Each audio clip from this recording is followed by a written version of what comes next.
Kung Lee is a veteran of the sport. He's the type of guy who likes to pick you apart from the outside and then put you away. Today's fighter spotlight is on Kung Lee, the last kung fu fighter in the UFC. Lee was one of the most entertaining fighters in the UFC due to his utilization of the San Shao, which is a Chinese martial arts form. Using this unique fighting style, he was able to pressure opponents with a plethora of unorthodox strikes and kicks. He is widely known for his spinning kicks and spinning back fists. Oh, he got him! Spinning back fist. Yep. Nailed him with that spinning back fist. Before joining the UFC, Lee dabbled into Hollywood acting, where he played supporting roles in films featuring Ben Foster and Channing Tatum. He also had a fight scene with Hong Kong martial arts superstar Donnie Yen. In Lee's early career, he competed as an amateur in the San Shao World Championship World Competition, compiling an amateur record of 18 wins and 3 losses. He later transitioned to professional San Shao finishing with an undefeated record of 17 wins with 9 by knockout. Lee's MMA debut was at the age of 33 at Strikeforce, where he won by knockout in the first round. He later defeated Frank Shamrock to become the Strikeforce middleweight champion with a record of 7-1 before vacating the title to pursue his acting career. Lee made his UFC debut against Wanderlei Silva at middleweight. In the first round, Lee came out aggressive and fought on the outside through his wide array of kicks. He landed a couple of good spinning round kicks and spinning back fists that knocked Silva down. In the second round, Silva managed to close the distance and land a couple good shots that hurt Lee and eventually drop him to the ground. This led to the ref stopping the fight with Lee losing via TKO. Lee's second bout in the octagon was at the age of 40 for UFC 148 against Patrick Cote. In the first round, Lee managed to keep his distance from Cote while landing his kicks from afar.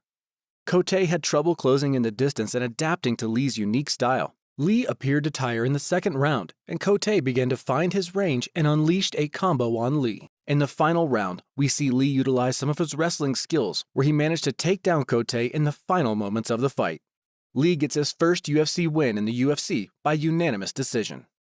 On November 12, 2012, Lee faced Rich Franklin for the UFC's first event in China. They began going back and forth trading blows. Lee then countered Franklin's leg kick with a right hand right on the chin, knocking him out. This knockout gave Lee his second win in the UFC and was awarded Knockout of the Year. Lee's next fight was 2 years later on August 2014 against Michael Bisping. The fight started with Lee and Bisping both landing solid shots against each other. In the second round, Bisping was able to hurt Lee and from there started to dominate the fight. Bisping was able to finish Lee off in the fourth round with a knee to the body and punches before the fight was called off, with Lee losing via TKO. Bisping looking to finish. It is all over. Michael the Count Bisping. After that fight, Lee tested positive for elevated HGH levels and the UFC gave him a 9-month suspension. This was later increased to a 12-month suspension upon review, as the UFC did not believe the initial sentence was harsh enough.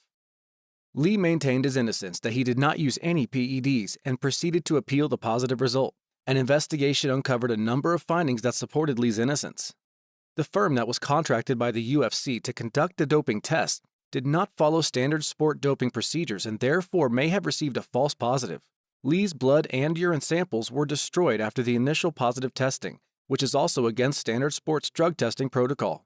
This resulted in the UFC rescinding his 12-month suspension, but with a bad taste in his mouth, he announced his retirement from MMA shortly after.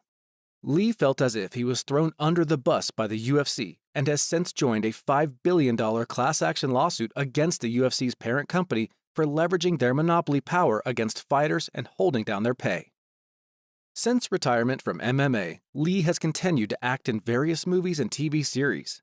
Lee definitely had a greater potential in the UFC, but due to him joining MMA at such a late age, combined with his pursuit for acting career, he was never able to reach his full potential.